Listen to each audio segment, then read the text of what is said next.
The Lord sports in this world appearance and then withdraws it into himself. This is a description of spiritual practice. The Lord here is consciousness, not any special kind of consciousness. It's consciousness which, when we look into it, we see its purity.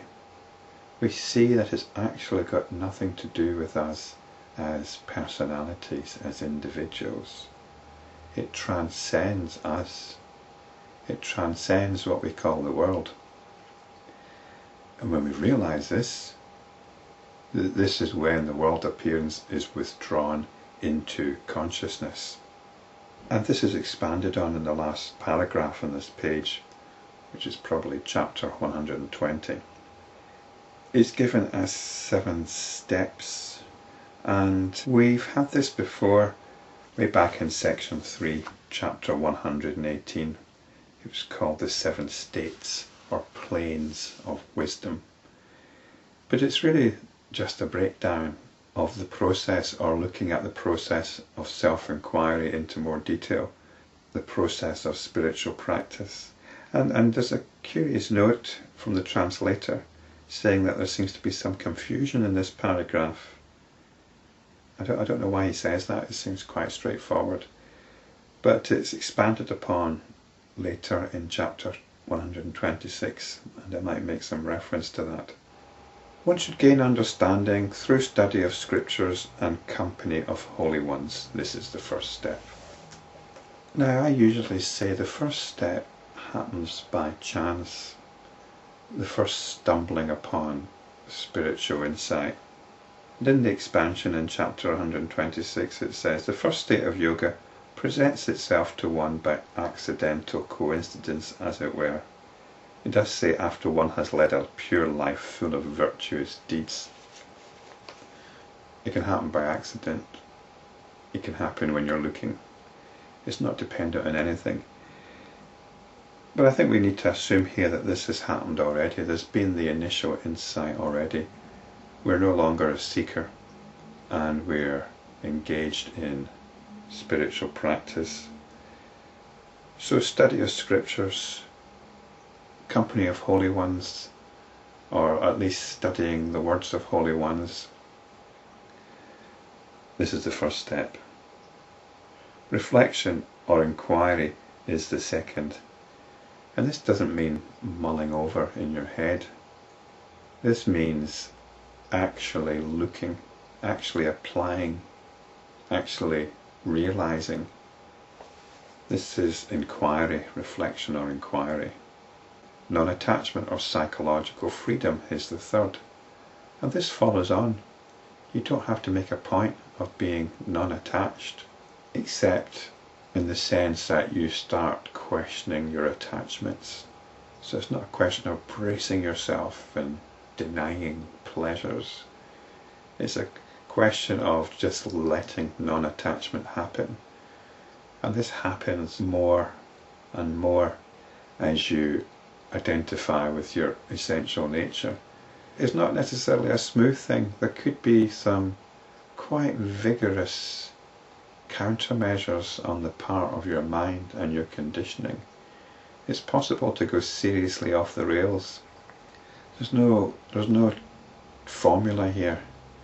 All you can do is keep at it, keep inquiring, keep examining. And this leads to the fourth part of the process. The fourth is snapping of the bonds of vasanas, conditioning and tendencies. So this is quite deep. It's like coming off a strong addiction. Heroin addiction springs to mind, but that's not common to most people's experience.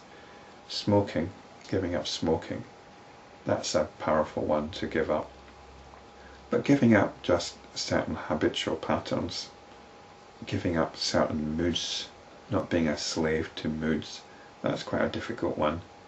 You might have some success at inquiry, you might be established in pure consciousness, but there could be a very subtle colouring going on.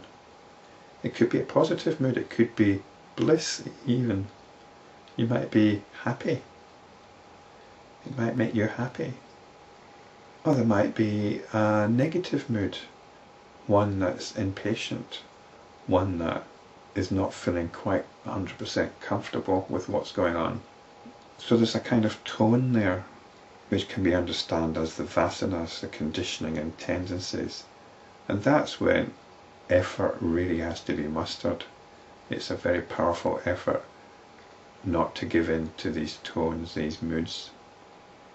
Again though, it's not about bracing yourself against them.